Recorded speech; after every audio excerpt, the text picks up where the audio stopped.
The baby's cries pierced the pre-dawn silence like arrows through Cordelia Whitmore's grief-heavy heart. She pressed her face against the cold window glass, watching the impossible sight unfold in her front yard. An Apache warrior sat motionless on his painted horse, cradling a writhing infant against his broad chest. His dark eyes found hers through the window, and she saw something that made her breath catch. Desperation. Pure, raw desperation that mirrored her own. Before we dive into this incredible story, hit that subscribe button because what happens next will blow your mind. The warrior dismounted with fluid grace despite the squirming bundle in his arms. Each step toward her door carried the weight of a father's breaking heart. Cora's hand moved instinctively to her own aching chest, where milk still came despite having no child to feed. Her own baby had been buried 3 months ago, yet her body continued its cruel mockery of motherhood. The Apache chief stopped at her threshold. His weathered face spoke of countless battles, but his eyes held only one plea. The baby's wails grew weaker, more desperate. Cora understood without words what he needed, what only she could give. She opened the door. The infant's hunger consumed everything else. Cora guided the Apache chief inside, her maternal instincts overriding 27 years of frontier caution. The baby's tiny fists flailed weakly as she settled into her rocking chair, the same chair where she had dreamed of nursing her own child. Ayanna stood like a sentinel by her door, his keen eyes watching the street for danger while she lifted her blouse. The baby latched immediately, desperate little sounds of relief filling the small cabin. Cora felt her heart crack open as the familiar tug of nursing brought both joy and agony. The warrior's shoulders sagged with relief. He spoke in Apache, words she couldn't understand but felt deep in her bones. Gratitude. Pure, overwhelming gratitude. Outside, boots thundered on wooden sidewalks. Voices rose in alarm. The town was waking to find an Apache warrior in their midst.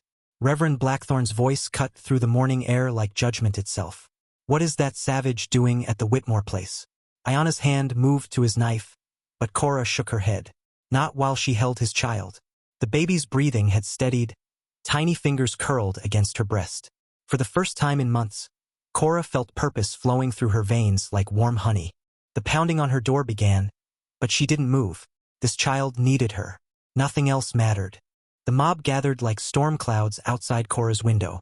Reverend Blackthorn's voice boomed across her yard, calling her actions unholy, dangerous, treasonous. But inside her cabin, silence reigned. The baby slept peacefully in her arms, tiny chest rising and falling with the rhythm of new life. Ayanna knelt beside her chair, his massive frame folded with surprising gentleness. He reached toward his child, then stopped, seeking permission with his eyes. Cora nodded, watching as battle-scarred hands cradled the infant with infinite tenderness. "Dakota," he whispered, touching the baby's forehead. "Dakota." "Friend," Cora repeated softly, somehow understanding. The warrior's eyes widened at her attempt, and something shifted between them. Recognition. Respect. The pounding grew louder. Colonel Thorne's military bark joined the Reverend's moral outrage. They demanded entry, threatened consequences, spoke of duty and propriety. Through it all, Ayanna remained statue still, protecting his son and the woman who had saved him. Cora stood slowly, baby Dakota secure in her arms. She walked to the door, knowing that opening it would change everything. The town would see her choice, judge her actions, condemn her compassion. She turned the handle anyway. Some things mattered more than reputation. Some bonds transcended the color of skin or the language of prayer. 20 angry faces stared at Cora as she stepped onto her porch, baby Dakota peaceful in her arms. Colonel Thorne pushed forward, his uniform crisp despite the early hour, his hand resting on his sidearm. Behind him, townspeople whispered and pointed, their fear palpable as morning mist. "Mrs. Whitmore, you will hand over that child immediately." The colonel's voice carried the weight of military authority, but Cora felt something stronger flowing through her veins. Maternal defiance. "This baby was starving," she said quietly, her voice carrying across the hostile crowd. "He needed milk. I had milk to give." Reverend Blackthorne stepped forward, his black coat billowing like judgment wings. "That savage could have killed you, taken whatever he pleased. You've endangered this entire community with your foolish compassion." Ayanna emerged from behind her, moving with predatory grace. The crowd stepped back instinctively, hands reaching for weapons. But the Apache chief's eyes held no violence. only gratitude so profound it seemed to bend the morning light around him. He placed one hand over his heart, then extended it toward Cora. The gesture needed no translation. Every person present understood its meaning. She had given him back his son's life. The crowd's anger wavered, confusion replacing certainty. The standoff stretched like a taut bowstring until Mercy Caldwell pushed through the crowd. The elderly widow's weathered hands trembled as she approached, but her voice rang clear and strong.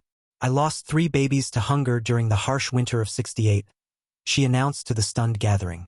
If someone had offered milk to save them, I would have blessed their name forever. Colonel Tornes Joe tightened. This is not about charity, Mrs. Caldwell. This is about consorting with hostiles who have killed our soldiers, burned our settlements. Ayanna stepped forward, baby Dakota stirring in Cora's arms at the sound of raised voices. He spoke in careful, broken English, each word chosen with deliberate precision. My wife, she died bringing this child. 3 days. No milk. Baby cry, grow weak. Come here, not for war, for life. The raw pain in his voice silenced even the colonel. Cora watched as understanding dawned on several faces. This was not a warrior seeking conquest. This was simply a father desperate to save his child. Reverend Blackthorn cleared his throat, his earlier righteousness cracking like old leather. Perhaps we should consider the Christian duty of mercy. The crowd began to murmur, their anger cooling into uncertain sympathy. The crowd began to disperse as morning sun climbed higher, their righteous anger cooling into uncomfortable awareness. Colonel Thorne lingered, his steel-gray eyes promising this matter was far from settled. But for now, baby Dakota's immediate need had created an unexpected truce. Ayanna remained as the last townspeople drifted away. He watched Cora settle into her rocking chair again, his son's tiny fist curled around her finger. The sight seemed to break something open in the warrior's chest, emotions playing across his stoic features like shadows on water. He knelt beside the chair, pulling a small leather pouch from his belt. Inside, dried herbs and roots caught the morning light. For milk, he said haltingly, gesturing toward her. Make strong, make more. Cora accepted the pouch, their fingers brushing briefly. The contact sent unexpected warmth through her, a flutter she hadn't felt since before her husband's death.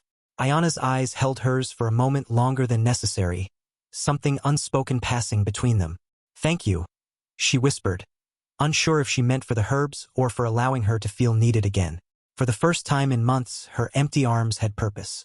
Her grieving heart had reason to beat. Dakota made soft nursing sounds, and both adults smiled simultaneously. 3 days passed in a rhythm Cora had never expected to find again. Each dawn brought Ayanna to her door, baby Dakota wrapped in soft deerskin. Each evening, he departed with grateful words spoken in careful English mixed with Apache phrases she was beginning to understand. On the 4th morning, Dakota arrived fussier than usual, his tiny face flushed with fever. Cora's maternal instincts flared as she felt his warm forehead. Ayanna's worry lines deepened, his usual stoic composure cracking like drought-hardened earth. Willow bark tea, Cora murmured, moving toward her herb cabinet. But Ayanna was already reaching into his medicine pouch, producing strips of white sage and something that looked like dried berries. For fever, he said, crushing the sage between his palms. The aromatic scent filled her small cabin as he prepared his remedy with practiced hands. They worked together without need for words, Cora brewing her frontier medicine while Ayanna chanted softly in Apache. Their different healing traditions blended like streams converging into one river. When Dakota's fever finally broke near sunset, both caregivers sagged with relief. Ayanna's hand covered hers as they watched the baby sleep peacefully. This time, neither pulled away. The following week brought trouble riding hard leather and military brass. Colonel Thorne returned with a full patrol, their horses kicking up dust clouds that settled like omens across Cora's yard. She watched from her window as they positioned themselves strategically around her property, rifles gleaming in afternoon sun. Ayanna had arrived only minutes before, baby Dakota fussing from the morning heat.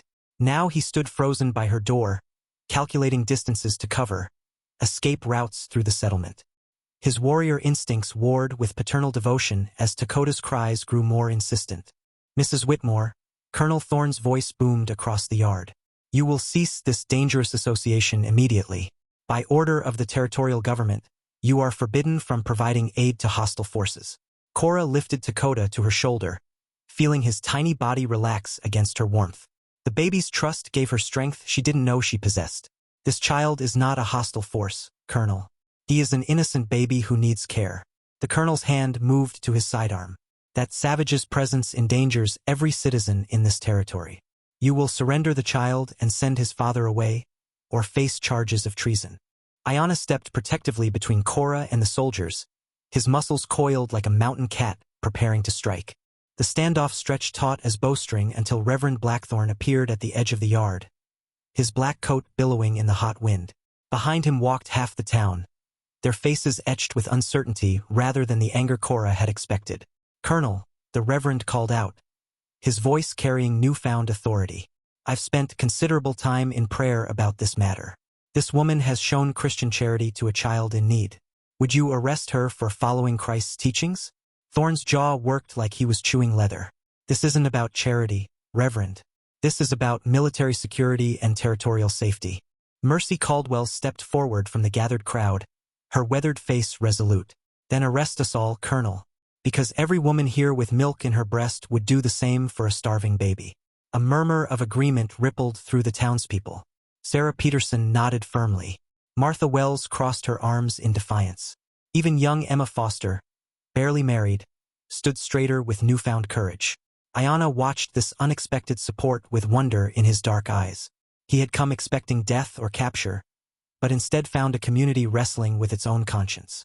The Colonel's authority wavered as public opinion shifted like desert sand beneath his boots. Colonel Thorne's face darkened like storm clouds as he realized his authority was crumbling before the unified resolve of the townspeople. His hand tightened on his weapon, but Reverend Blackthorn stepped between him and the crowd. "Colonel, you serve the United States government, but we serve a higher authority. This woman has shown mercy to the innocent. I will not stand by while you punish compassion." The military man's eyes swept the defiant faces surrounding him, calculating odds he no longer liked. His soldiers shifted uncomfortably, uncertain whether they were meant to arrest half the town's women. Iana moved slowly toward the door, baby Dakota still peaceful in Cora's arms. He spoke in clear English, his words carefully chosen for maximum impact. "I came for my son's life. This woman gave freely what my people could not provide. She asked nothing in return. Only white man's heart, not white man's skin, matters here." His simple truth struck the gathered crowd like lightning. Mercy Caldwell wiped tears from her weathered cheeks. Even some of the soldiers looked uncomfortable with their orders. Cora stepped beside Iana. Dakota nestled between them like a bridge connecting two worlds. "We are not enemies, Colonel. We are simply parents protecting a child." The tension finally broke like a fever as Colonel Thorne holstered his weapon with sharp, angry movements. His face remained stone, but his voice carried the weight of reluctant defeat. "This matter is not finished, Mrs. Whitmore. But for now, you have the protection of your community." He mounted his horse with military precision, gesturing for his patrol to follow. As the dust settled from their departure, an unexpected quiet fell over the gathered townspeople. They had stood together against authority, and the victory felt both thrilling and frightening. Iana turned to face the crowd, his son still cradled safely in Cora's arms. He reached into his leather pouch and withdrew something that made several people gasp. A carved wooden horse, exquisitely detailed with flowing mane and proud stance. "For the Reverend," he said in careful English, extending the gift toward Blackthorn. "You speak with courage. You have warrior heart." The Reverend accepted the carving with trembling hands, clearly moved by the unexpected honor. The crowd watched in fascination as this Apache chief acknowledged their spiritual leader as an equal. Mercy Caldwell stepped forward boldly. "Chief, would you and your son honor us by sharing supper tonight? The whole community should celebrate this child's health together." 6 months later, autumn painted the Arizona territory in shades of gold and crimson. Cora stood in her doorway, watching Iana teach young Dakota to take his first wobbling steps across the wooden porch. The baby's delighted laughter filled the crisp air as his father's strong hands guided him forward. The town had slowly embraced their unconventional family.